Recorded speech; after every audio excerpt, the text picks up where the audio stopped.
Bonjour. Voici l'introduction de la leçon du deuxième trimestre de l'école du sabbat.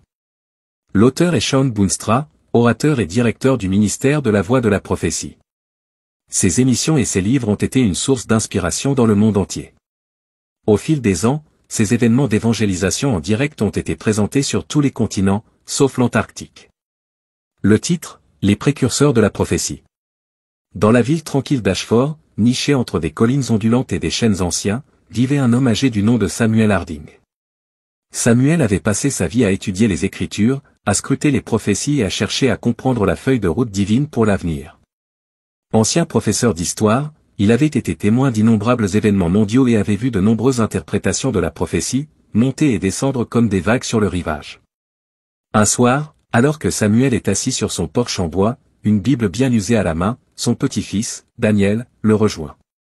Le jeune garçon, âgé de 16 ans, avait été troublé par le flot incessant de nouvelles prédisant le malheur et la destruction. J'ai entendu un prédicateur à la télévision dire que les guerres et les catastrophes récentes signifient que la fin du monde est proche. Il a même montré des hélicoptères et des missiles, disant que c'étaient les sauterelles de l'Apocalypse. Est-ce vrai? Samuel sourit chaleureusement et tapote le siège à côté de lui. Viens, assieds-toi et laisse-moi te raconter une histoire. Alors que le soleil plongeait sous l'horizon, Samuel raconta l'histoire d'un homme d'il y a des années, un écrivain bien connu, qui avait été convaincu que la première guerre du Golfe était l'accomplissement de la prophétie des sauterelles de l'Apocalypse. Le prédicateur avait soutenu avec passion que les hélicoptères ressemblaient aux sauterelles bibliques, et beaucoup l'avaient cru. Mais le temps a prouvé que son interprétation était erronée. Tu vois, Daniel, poursuit Samuel, la prophétie n'est pas censée être un outil de sensationnalisme ou de peur.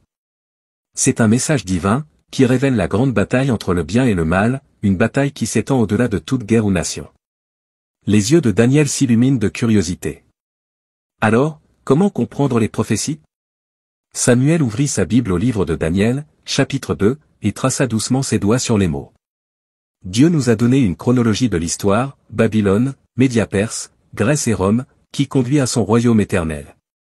Il ne s'agit pas d'hélicoptères ou de missiles, mais d'une vérité plus grande, la promesse de Dieu que, quoi qu'il arrive, son royaume subsistera à jamais.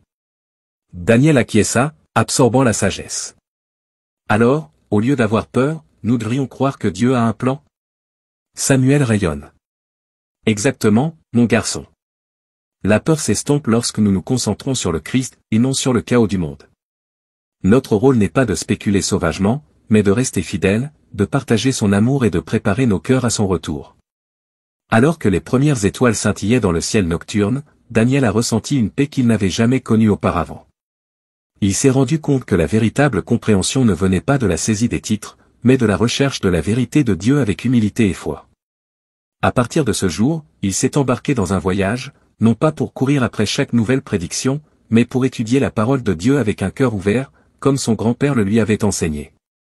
Ce faisant, il a trouvé non pas la peur, mais l'espoir, un espoir qu'aucune guerre ou calamité ne pourrait jamais ébranler.